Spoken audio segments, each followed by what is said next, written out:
Students, आज हम जानेंगे एनआईओएस बोर्ड के 10th क्लास के स्टूडेंट के लिए जो सोशल साइंस है उसके सेकंड चैप्टर समकालीन विश्व के बारे में। तो वीडियो को अंत तक जरूर देखिए। इसमें मैं आपको डिटेल बाय डिटेल्स यानी स्टेप बाय स्टेप आपको सारी जानकारी दूंगा जो एग्जामिनेशन में क्वेश्चन पूछते हैं। वही हम क्वेश्चन लेकर के आ रहे हैं आपको इस चैनल पे जो इंपॉर्टेंट है, जिससे आप पास हो सके।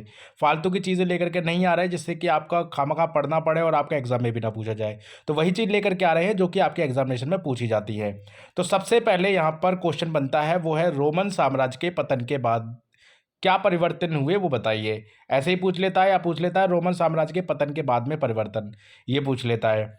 तो रोमन साम्राज्य जो था वो पश्चिमी और पूर्वी क्षेत्र में बढ़ चुका था, यानी ईस्ट और वेस्ट में बढ़ चुका था।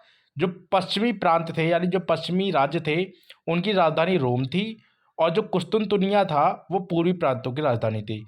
यानी जो वेस्ट में जितने भी राज्य होते थे, वेस्ट के जितने भी स्टेट थे, उनकी उनके राजधानी जो थी वो रोम थी। और जो ईस्ट में जितने भी स्टेट होते थे उनकी राजधानी जो थी कुस्तुनतुनिया थी।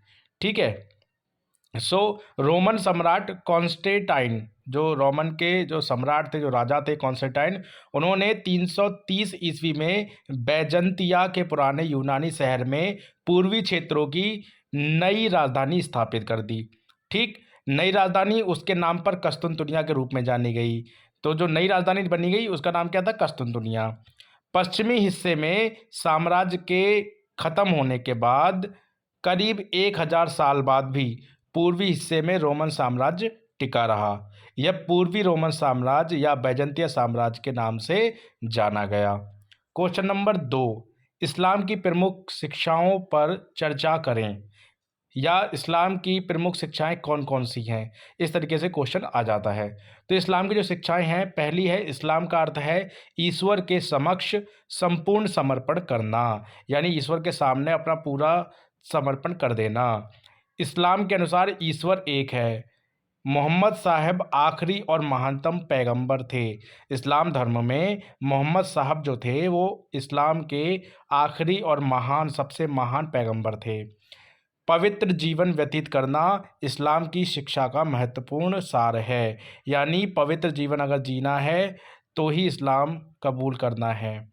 निश्चित समय पर नमाज और रोज़ा रखना चाहिए। उन्होंने कहा कि निश्चित समय पर नमाज रखनी चाहिए और रोज़ा रखना चाहिए।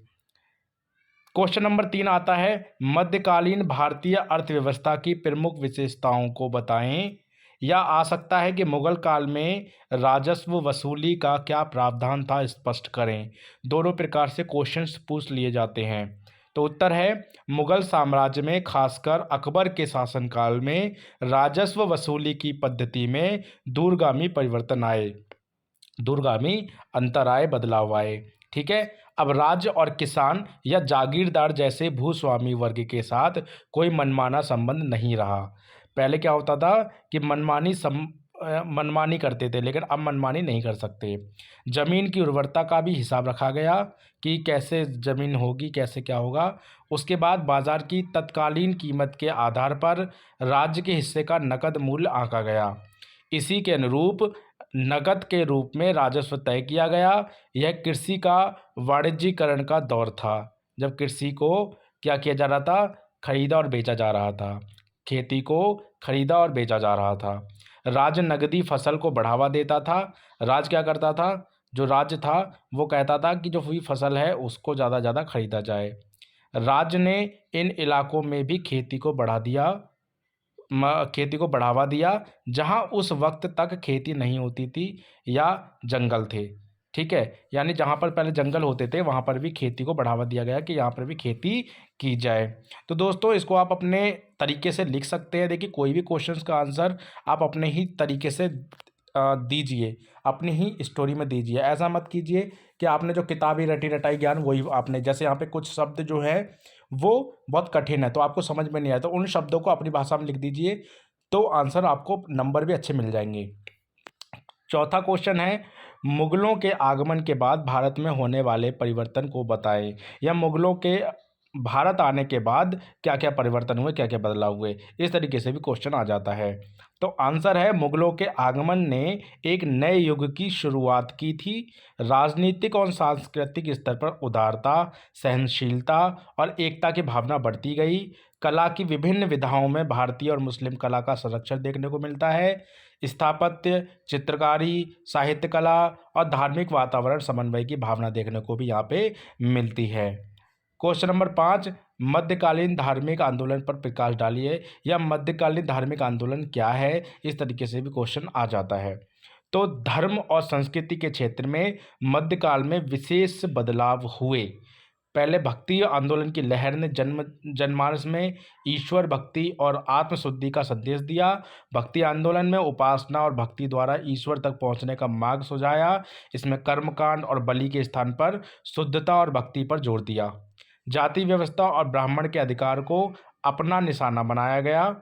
रामानंद, कबीरदास, रविदास, मीराबाई, गुरु नानक आदि संतों और महात्माओं ने जनमानस पर प्रभाव डाला, यानी उन्होंने यहाँ पर जो भी खंडन था वो किया।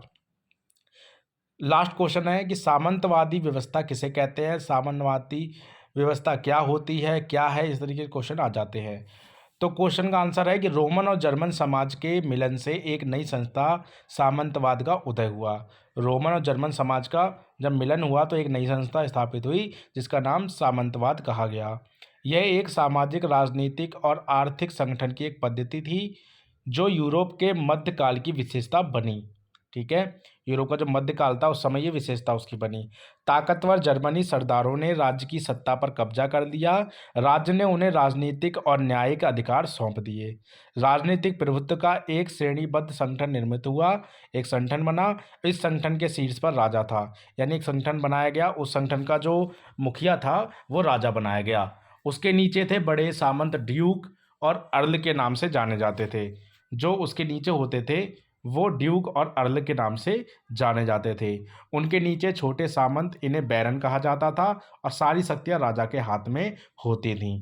तो ये क्वेश्चन था दोस्तों, और ये आपका क्वेश्चन एग्जाम में पूछे जाते हैं। इन्हीं क्वेश्चन में से, इस चैप्टर के इन्हीं क्वेश्चन में से कोई एक क्वेश्चन आ जाता है। तो आज की वीडियो में बस इतना ही, मिलते हैं नेक्स्ट वीडियो में।